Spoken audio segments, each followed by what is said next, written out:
Vernon and Raph. Yep. Tama. Sige. Oh my gosh, nag-record na pala. Sige. I-cut nyo na lang to. Yes, cut na lang natin. Sige. Okay, sige. Okay, I'll start na. Okay, good day everybody. Good day batchmates. So, I'm Dan. I'll be discussing the control of ventilation. So, this is our last episode for the RTF OS205 exam 2 review. Woo! So, thank you Raph and Vernon for clarifying arterial blood gas for us. Okay. So, in this review, generally, gusto ko lang i-discuss yung mechanisms that control and regulate ventilation. So, that will be from the control system components to the central control centers in the brain. And we'll also discuss yung sensors, the central and peripheral parts ng ating katawan. Then also we'll be discussing shortly on how CO2, oxygen, and pH will affect ventilation. Lastly, we'll also run down quickly the other non-chemical receptors in our body. Okay, so let's start. So here are the main components of the control system based on Sir's lecture. So basically, yung sensors, they'll be sending afferent signals or signals na papunta sa brain to the central control. Yung central control yung magko-coordinate between the sensors and the effectors. And sila din yung magsasend ng efferent signals to the effectors. So efferent, effectors. Yung effectors naman yung mag-carry out ng ventilation. So most important na inspiratory muscle natin ay si diaphragm. Okay, next. So, medyo basic lang naman. I mean, medyo common sense naman to. So, our control system has to be automatic. Kasi, kung hindi siya automatic, edi ibig sabihin, pag natutulog tayo, hindi tayo makahinga. Second, the control system has to be adaptable. So, bakit nga ba? So, if we need regular lang yung rhythm ng breathing natin when we exercise, edi makukulangan tayo ng oxygen at baka mahimanay tayo. Then lastly, dapat may control din tayo over breathing when we need to. So kaya gusto mo mag-swimming or gusto mo mag-swimming. So if you want to hold your breath for a certain amount of time, ayan, kailangan natin mag-take over. Ayan, ding ding ding, first OS2 review. So, medyo basic lang naman. Let's see. Let's ask our current participants on the parts of the brainstem. So, naka-label na yung dalawa. Can anyone label the blue part of the brainstem? Let's call on Yanla. Doc, pons po ba? Tama. Ang galing. Yes. Galing. Very good. Naman Good job, Yanla. So, yeah. So, basically, this is the three parts of our brainstem: the midbrain, pons, and medulla. And then the brainstem itself connects the upper parts of our brain to the spinal cord. So yan, relevant sa discussion natin ay itong three primary areas of breathing. Namely, yung dorsal respiratory group, the pneumotaxic center, and the ventral respiratory group. Okay, so let's focus on one column at a time. So let's start with the dorsal respiratory group of neurons, or simply the DRG. So the DRG is responsible for the inspiratory ramp during normal inspiration. So imagine yourself breathing normally. Hindi naman siya biglang higop lang, di ba? It starts gradually and ramps up for around 2 seconds, then stops for around 3 seconds. So huwag niyo lang i-check ngayon kasi na-conscious na kayo. So next, we have the pneumotaxic center. In relation to the first, the pneumotaxic center is located higher in the pons, and it works to limit the amount of air we take in during inspiration. So from its name mismo, we can see na pneumo, meaning lungs, and taxis, or arrangement, such as sa words na taxonomy, diba? So parang nag-order siya. So from that, we can get that the pneumotaxic center is the one that arranges or regulates the breathing of the lungs. So normally, it works with the DRG by limiting the inspiration it does in normal, quiet breathing. If nawala siya, then our normal breathing rate will be very deep. So parang bawat hinga mo parang deep breathing ka. If kailangan din, kaya rin niyang i-shorten yung paghinga natin para mas mabilis tayo makahinga. So if you want to increase the rate, kaya rin niyang i-iksian yung normal breathing rate natin. Yung normal breathing depth natin para mas bumilis yung rate. Lastly, we have the VRG, or the ventral respiratory group of neurons, in the medulla. So it works in both inhaling and exhaling. Pero good to know that, actually not good to know, we need to know that it only works when when you want to increase ventilation. Kasi inactive siya during normal quiet breathing. So when you want to increase ventilation, so actually parang ito yung nangyayari sa neurons eh. When we when we want to breathe more, parang nagsispill over yung signals from the DRG to the VRG. Kaya na-excite din siya, which then result to increased inspiration and powerful expiration as needed.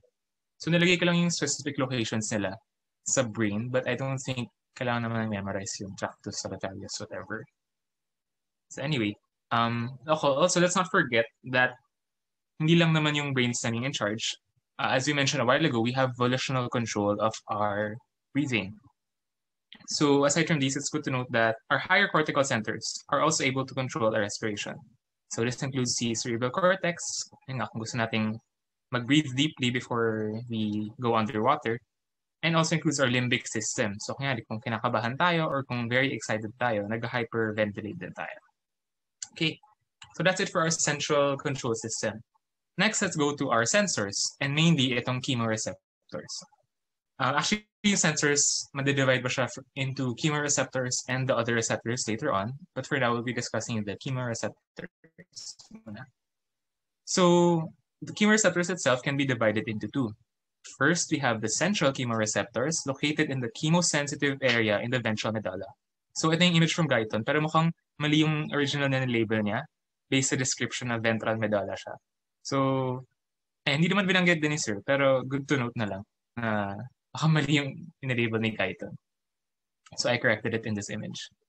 On the other hand, peripheral chemoreceptors are located in the carotid and aortic bodies. So, medyo OS204 flashbacks. If you remember, the carotid bodies are located in the bifurcation of the common carotid arteries in the neck.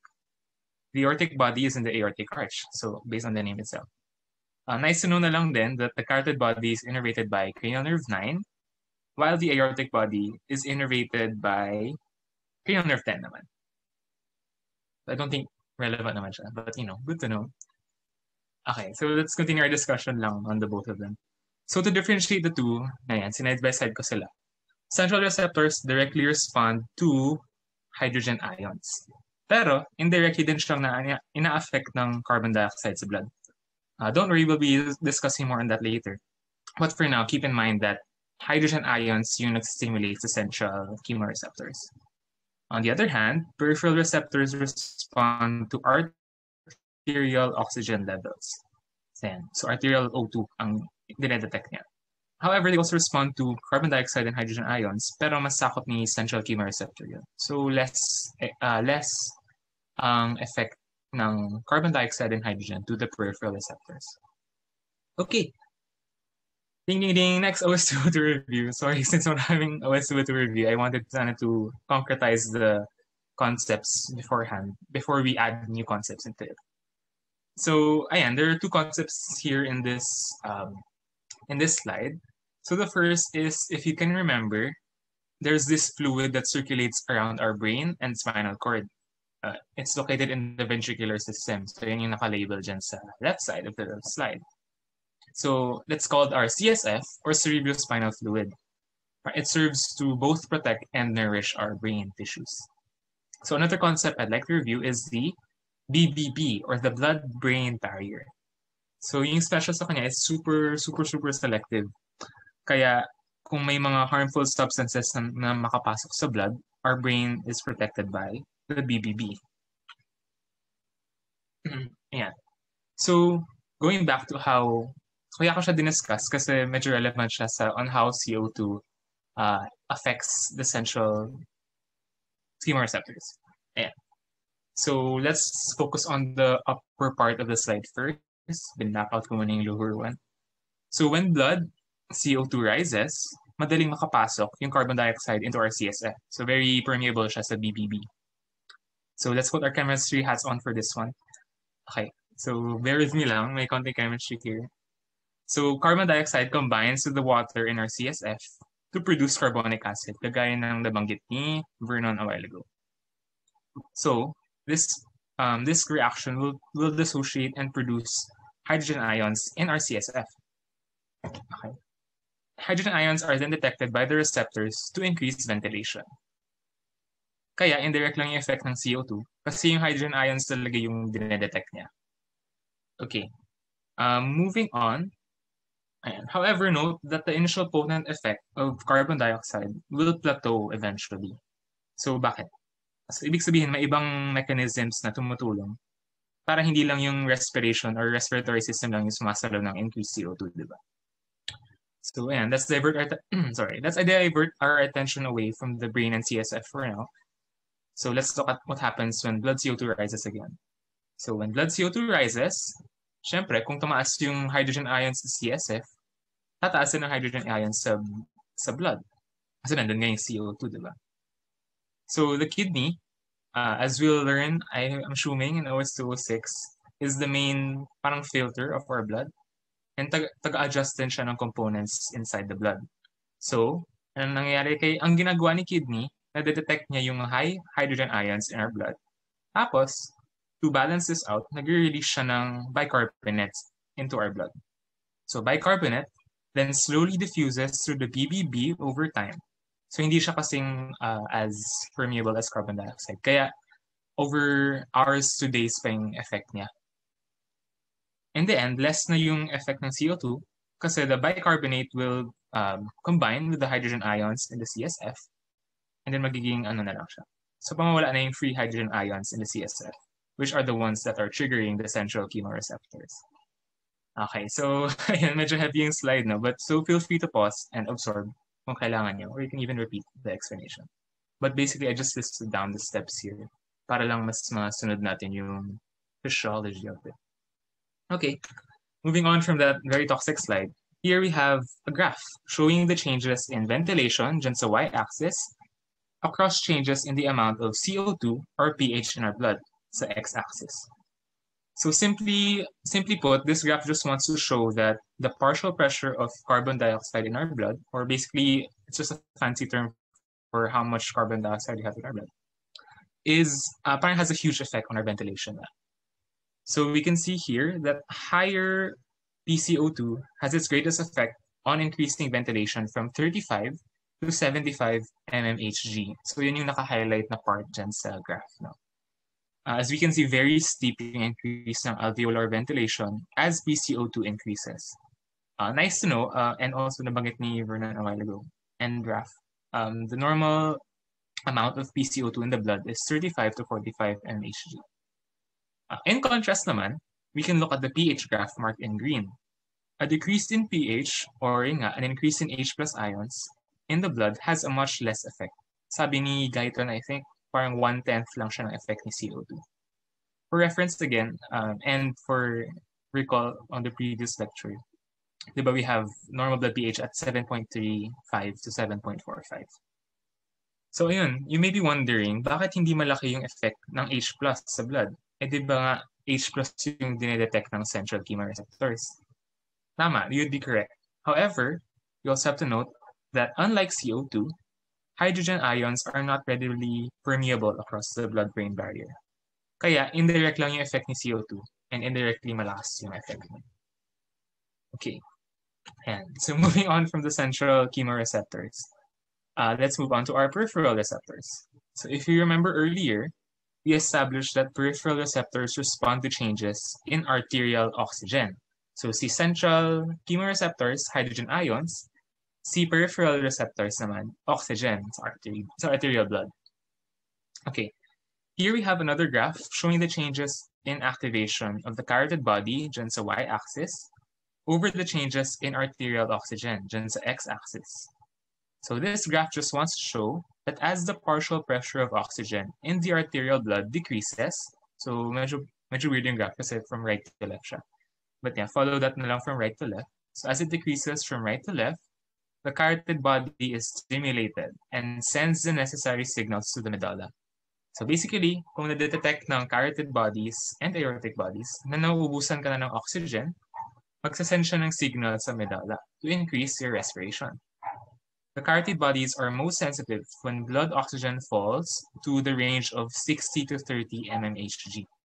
So if you remember earlier, ang normal, actually nabanggit ba earlier? But anyway, for reference, the normal level of arterial oxygen is 80 to 100.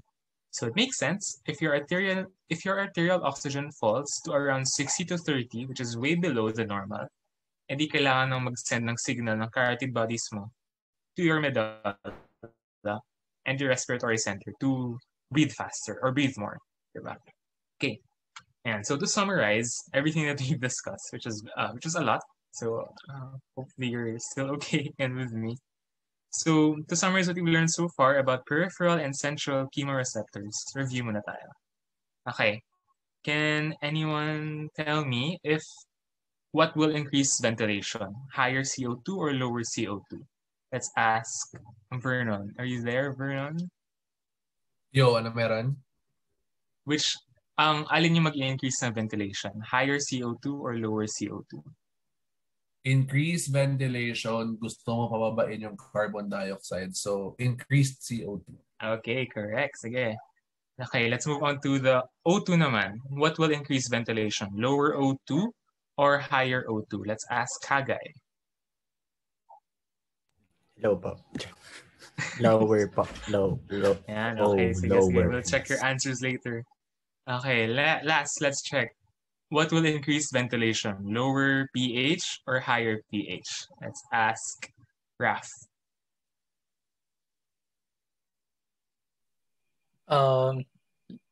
Wait, the option low pH. Okay, sige. Everyone is correct. Yay! Good job, everyone. Yeah.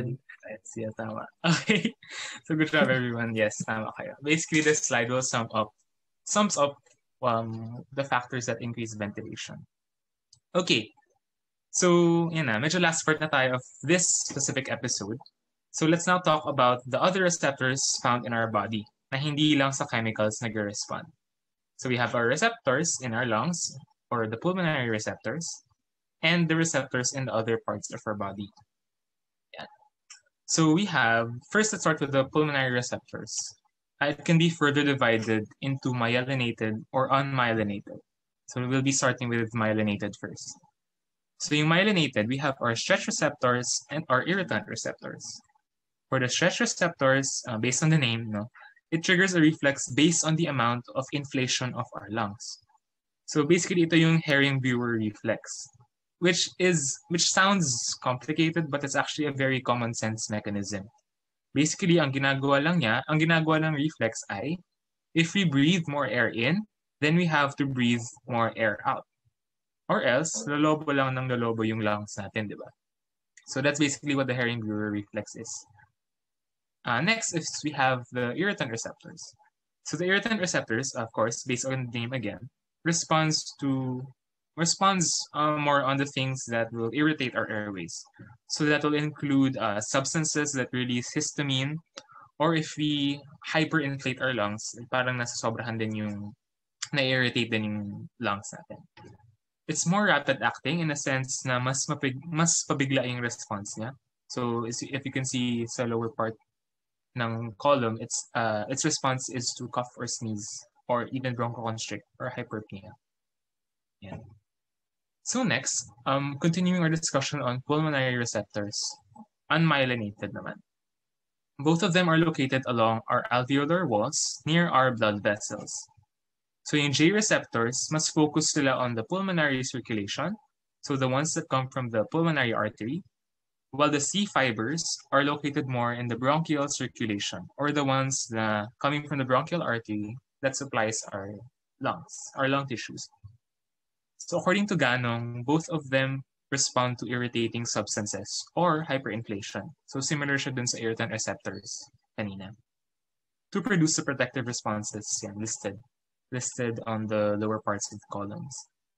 I'd also like to clarify kasi according to Ganong, medyo parang kinonsider niya as the same as unmyelinated receptors, itong dalawa. But he divided them into, hindi niya necessarily sinubdivide niya into J and C. Parang both of them are considered C fibers.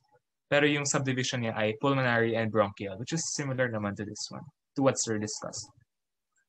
So, tapos yung name lang na J receptors came from the word juxtacapillary receptor kasi, di ba, malapit nga siya sa pulmonary vessels. So, juxtacapillary, parang katabi niya yung capillaries.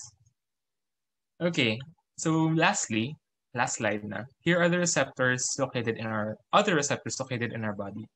So nire-organize ko lang siya, pero medyo lifted lang din from Sir's lecture. But I inorganize ko lang siya into a table para mas ma-compare natin yung stimulus and response nila.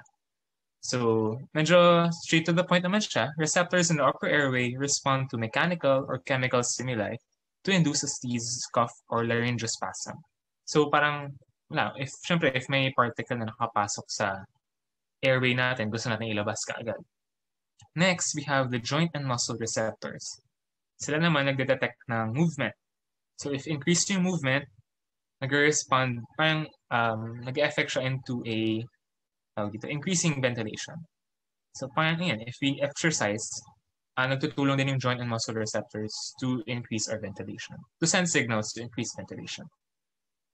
Ayan, the next is the gamma system in the diaphragm and intercostal muscles. So parang muscle spindles sila, if you remember it from OS 203. Basically, they detect length. So if nag-elongate yung diaphragm and intercostals, it will respond by dyspnea or shortness of breath. So if you remember yung muscle spindles nga, yung ginagawa ng muscle spindles is if nakadetect sila ng mabilis na stretch, ang reaction nila ay magko-contract sila ng protectively. And so the last two are the arterial baroreceptors and the pain and temperature receptors. So medyo straight to the point naman din talaga sila. So baroreceptors, from the name, they detect pressure and they respond by inducing hypoventilation. And lastly, we have the pain and temperature receptors. So by the name itself, reacts to pain and temperature. And once if it's stimulated, it will lead to either apnea, so that's a short cessation in breathing, or hyperpnea, increased volume of breathing. Okay, so that concludes our discussion for this episode. And yeah, to recap, we learned how our brain, sensors, and effectors all work together to produce an automatic and very versatile respiratory system. Okay, so thank you, everyone. Next episode na yun. Para hiwalay.